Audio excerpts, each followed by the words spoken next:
Hey guys, LV here. As you can see from the title, we are going to review another album today, and the album I'm going to be reviewing is going to be of Utada Hikaru, and we are going to review her fourth album, Ultra Blue. As always with my videos, this album was requested. This album was requested tremendous times. It was requested by the YouTube users Khalid Saad. Hopefully I've said your name correctly. It was also requested by the YouTube users Everlasting Hikari, Lucky Dragon 23, and Peter Sanchez. So thank you very much to those YouTube users who requested this album, and hopefully based off the opinions I have on this album, I do hope that you guys, along with the other Hikaru fans, will find the opinions I have on this album worth agreeing to. This was the first album that exposed me to Utada Hikaru, and because of that I'll always treasure this album. Within this album, she mixes sounds that I never really heard before within music, and that is what really creates her own musical structure that I really can cherish. I love this album because the album itself is very expressive, unique, and beautiful, and based from the album's epic compositions to its simple yet powerful lyrics, this truly was music well crafted. So without further ado, let's review Utada Hikaru's fourth album, Ultra Blue. The first track is This Is Love. Upon hearing this striking electronica mix, I knew that this was going to open up into a promising album when I first heard this. I love how it starts off with this aggressive chorus alongside these piping vocals, because that itself is what emphasizes its intensity. At first, I thought this was going to be a dance track all the way through, but the tune itself slows down when it reaches the verses right here. The song is really fun and danceable, yet the lyrics to it are a lot sadder than you think. They speak of how difficult obtaining love actually is, and how one must truly take the good alongside the bad. This was really enjoyable listening to because it took this slightly new sound within the production that really uses the right amount of structure that solidifies its elegance. And I don't know about you guys, but the lyrics are easy to understand if you have a basic understanding of the Japanese language. I also adored the instrumental since they incorporate this sound that's very futuristic and fun, and that's one of the reasons why this song will eternally be my jam. The next song is Keep Trying. I love the start to this, you guys. I love how she emphasized the electrical pop here, because if I had to be honest, that itself is the most unique structure that won't leave your head. After Passion, this was pretty much another one of the first songs I ever heard from Utada Hikaru, and I fell in love with this song because this song is just super catchy. And it's not just me who loves this song. Me and my mother were always in the car and we sang this song. We sang it to the top of our lungs. I remember this guy gave us this weird look one time, but it was really cool because this song is really fun to sing along to. My favorite part, as you may have guessed, is the chorus, because it definitely has this melody to it that's simply divine, since it makes the ethereal notes to it definitely stand out. And I love the message within this song because she simply states that no matter what, that she'll always keep trying. And that is something I can appreciate within this song, because no matter how hard things are within this life, I can always keep trying. This is definitely a treasured song that I always will appreciate from Hikaru, because this is a song I always play when I go to karaoke too. I love singing this song. This song is so cool. I don't care what nobody says. I will always love this song, and I love the video to this song as well because it's really cute and it really fits well with the song's lighthearted theme. I don't care about anything. The next song is Blue. Ever since I first heard this, I always thought that this song had a beautiful opening. I love these high notes she's incorporating right here, because that's what makes the atmosphere about this song so much more breathtaking. And I am in love with the synth programming that she's trailing throughout this mix, since it makes the melody to the song all the more powerful. Despite the song's elegance, this song is quite sad lyrically.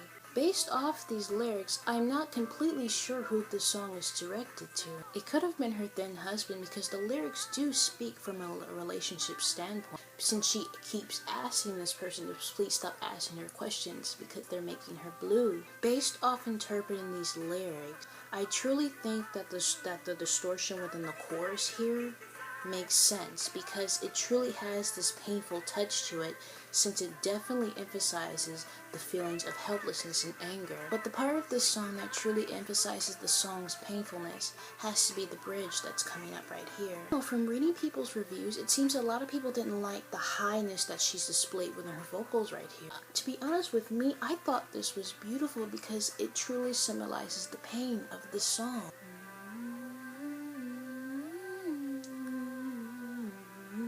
Sorry, but this song is gorgeous. I can't emphasize that enough. I will say the mood of the song does make me cry sometimes, but I truly think that's one of the concepts about it that truly makes me appreciate this song's beauty. The next song is日曜の朝, which translates into Sunday morning. I love this song so much, you guys. I can't even tell you. I love this electronic rhythm that's bouncing throughout this because it definitely gives this a very soothing feel. I consider this to be the only song on the album that has a definite R&B feeling to it. The aroma around this song screams peace, and it's one of the reasons why I can never get tired of truly listening to this. And I just love how Hiki's uttering her favorite things within the chorus. Sunday morning, sunset trailing, all night dancing. I really love this part right here, and I thought that part of it was really cute to me because she goes from ice cream toppings to sunshine dreaming to chocolate cravings, and I thought, oh my god, I just thought that was so cute. And you also hear these obvious synth usage because it sounds really cool against the clapping beats that makes the song utterly carefree. This song is very bright and happy, and that's one of the reasons why I really love it. Not a day goes by without me listening to this song. It's a beautiful song that definitely highlights J-pop at its best. This is definitely a beautiful song, and it's definitely perfect for Sunday morning, so it definitely served its purpose. The next song is Making Love. I like how this Munich piano has this muffled beat within the beginning, because I will admit when I first heard that I didn't know what direction this song was going to go in. Based off many listens, I will say that this song definitely has beauty to it, because it's one of the songs on this album that definitely emphasizes the experimental edge that she was using at the time. Similar to This Is Love, this song uses factors of electronic elements that suits this rather nicely. And the chorus of this has to be the best part within this tune because it's very playful and fast-paced. And despite its title, this song isn't about making love, but rather about the details of separation. The lyrics to it take an interesting approach since they don't dwell on the concepts of sadness. It's actually a rather sweet song, which is one of the reasons why I can't help but smile to it. This isn't my favorite song on this album, but overall, this song was very interesting in its own right. From the first moment I heard this tune, I will say that this part of it right here gave me the chills, because this song is so sad. It's almost downright depressing. And the way she's singing this only makes the tears well up even more because it's full of beautiful, heart-wrenching sadness. And of course, the instrumentals merely emphasize that sadness since they use this fantastic acoustic guitar alongside this piano for the most part of the song. The lyrics to it are something I feel everyone can relate to because every one of us is human. And I do feel in our own little way every one of us has experienced what this song is talking about. The lyrics themselves talk about when your wish comes true, someone else will be crying because no one's wish can truly be granted. And in a way, I do feel that the message in the song is rather correct because if you truly think about it, there's really no such thing as a 50-50 in terms of the human heart. Yeah, sure, someone could be happy and laughing out there, but there's another person out there that's crying and agonizing about the hardships of their life. I can never really find the right words to describe this song because simple compliments wouldn't do this song justice. Despite the concept that I'm conjuring now, I will say that this song is definitely worth a listen because it's heart-wrenching to the end. The next song is Colors. Just the mere structure of this instrumental shows how utterly amazing Hiki is when creating music. Everything about this tune was simply divine. From the trembling effects to the arrangement here, to the dazzling concepts of her voice, I find that this song is utterly drowning in beauty. I really don't know what it is, But there's something about this song that reaches into my soul and pulls out the raw emotion that's within me. And I love the lyrics to this song because they're beautiful as they are haunting. It seems from the way I've interpreted this song, it seems she's saying something along the lines that everything within life is determined by colors. Just look how she writes the lyrics within this song.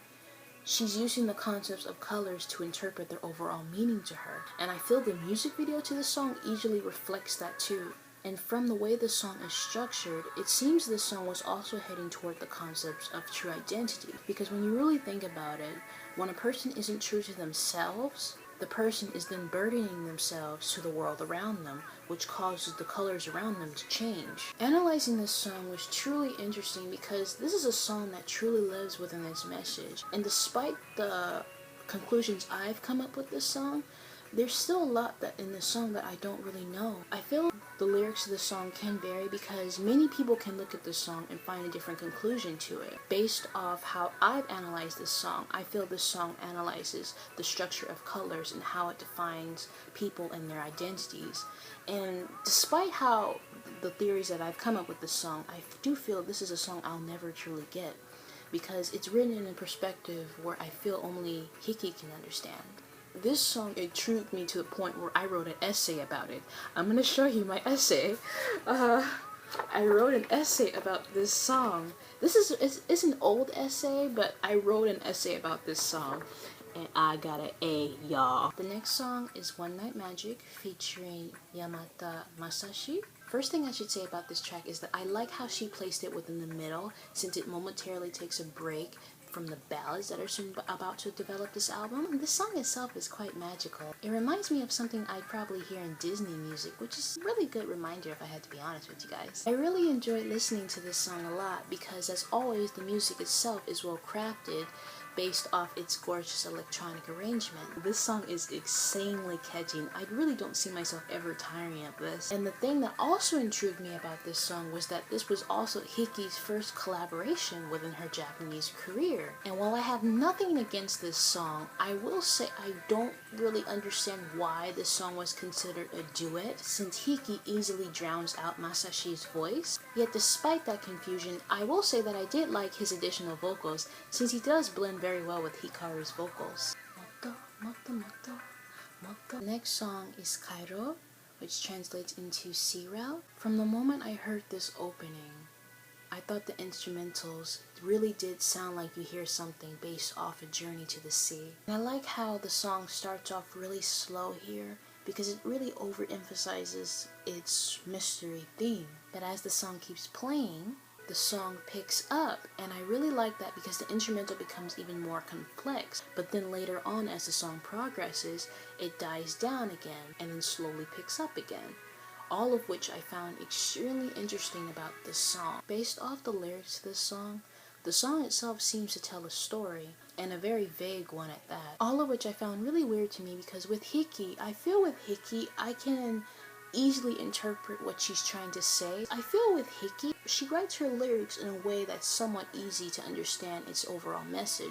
She's not really as cryptic as the artist Hamasaki Ayumi is with her lyrics. Usually with Hikaru, I can really interpret her message quite well. She's not as cryptic as Ayu is, but yet I feel that this song has a very cryptic feel to it. Despite that misfactor, I feel that the song itself is an overall cool effect because I really like the ethereal feeling to it since it aids this eerie structure that Hikaru is placing within her vocals. This truly was a grandiose tune since it features these amazing strings that makes it just utterly superb. The only complaint I can truly muster about this song is that the song ends with this abrupt feeling that was rather unsatisfying to me. Despite that concept, I truly feel that Hiki did that on purpose because it does suit the overall cryptic feeling of this song. This was a standout track for sure. Yet as I said before, it leaves me with this empty feeling of wanting more. But I guess that's just one of the things that truly makes it beautiful. The next song is Wings. Abandoning those grandiose traits we found within the other ballads, this song has more of an upbeat feel to it. I don't know about you guys, but I find the quality of this song extremely interesting. While it's off to a slow start right here, I will say that I like the fact that this song has a jazzy feel to it while mixing greatly with these ambient sounds within the background. Her vocals sound really nice and controlled here that flows extremely well with the song's calming atmosphere. In terms of music and vocal structure, I will say that this song was the complete opposite of Keep Trying, since I know this tune was originally the B-side to that mix. Either way, this is still a beautiful song. It's a bit calmer than some of the other tracks we've listened to, but I will say that's what makes it fun and enjoyable to listen to. The next song is Be My Last. Despite what people say about it, I truly do cherish this song. I like how she uses this simple yet effective structure with the piano and guitar that easily makes it into an emotionally charged ballad. I just love the feeling and natural beauty to it because I feel the structure of this song really does emphasize the feelings of the heart. And I will say that the chorus has to be the most expressive part of this song based off the emotion that she placed here. The only thing I do not like about this song is the whining she does after she sings the chorus. I have nothing really bad to say about this song, it's just that part is really one of the most troubled things about this song. Despite me complaining about those rough on the edges, I will say, if I had to be honest, I will say that it rather makes sense of her to do that, since it does create this overall depressing factor within the lyrics. While the song itself is dark, I strangely find it to be one of those songs that's very dark in an uplifting way. If I had to be honest with you guys, I really don't know why I've come up with that conclusion, yet it strongly makes sense. Well, at least to me. Either way, despite my thoughts, I still find myself relating to this piece since the lyrics themselves leave a powerful impact that's easy for me to interpret. Next song is Eclipse. For some reason, I'm always surprised with her interludes because I think they're going to be one way, yet they always sound completely different from what I expect them to be. I like how she mixes these jazzy rock sounds within this interlude because I did think it was really cool. Although if I had to be honest, I'm not really sure how this interlude really mingles itself within the last track, but either way, I still thought it was definitely a sweet listen. The next song is Passion. This was the first song I ever heard from Utada Hikaru. I remember when I first heard it, it literally made me imagine this beautiful vast sky. This truly was an amazing song, and I just love the instrumentals to this because it goes from this gentle experimental pop that truly emphasizes its fantasy-like structure. I love how her vocals use this ethereal vocalization that's utterly breathtaking to listen to because it induces this wonderful feeling that always surges within me. The structure to these lyrics are quite creative to me because they talk about the concept of the past, present, and future upon one's life. Even though the lyrics themselves are completely sad, there's still this deep, passionate sorrow that's emphasizing its message within this. Although I do know that this song was on the Kingdom Hearts franchise, I will say I've never played that game, but this was still my first song I heard from her. This will always be my favorite song from Utada Hikaru because the melody within this song is beautiful and quite expressive to me. And I do feel that this song truly reflects its name since the overall power of it is truly powerful to interpret, which induces its passion. And I truly thought that this was a perfect way to end this album. Based off its integrity, I will say that I'll always treasure this album since it represents a new sound that wasn't really familiar to her with its distant electronica style. Ultra Blue was utterly an amazing album since the style of it is very coherent, cohesive, well written, and beautifully composed. So here is the album art. This is also one of my favorite Utada Hikaru albums when it comes to album art. I just love the artwork that she put into this. This was very beautiful. Here's the insides. I love the structure to that. That was really lovely.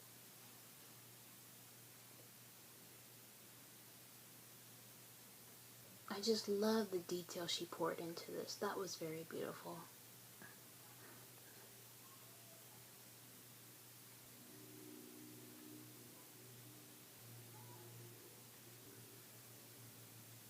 Overall, I utterly enjoyed this album. In a way, I'm rather glad that this was my first experience with the beautiful Utada Hikaru because the music here truly feels like something from another world. I don't know what it is about Hikaru, but her music always makes me feel like I'm listening to something of quality, something that's not really your average pop. and that definitely is what left me with a powerful impression of her. So that was my review for this album. I do hope everyone who is a fan of Hiki enjoyed what I had to say on this album, because despite what people say about this album not being her most successful album, I will always say that this is her best album. Once again, I would like to thank the YouTube users Khalid Sad, Everlasting Hikari, Lucky Dragon 23, and Peter Sanchez for requesting this album, and I do hope that you guys enjoyed what I had to say on this album, because this truly is one of my favorite albums from Hikaru, and it always will be.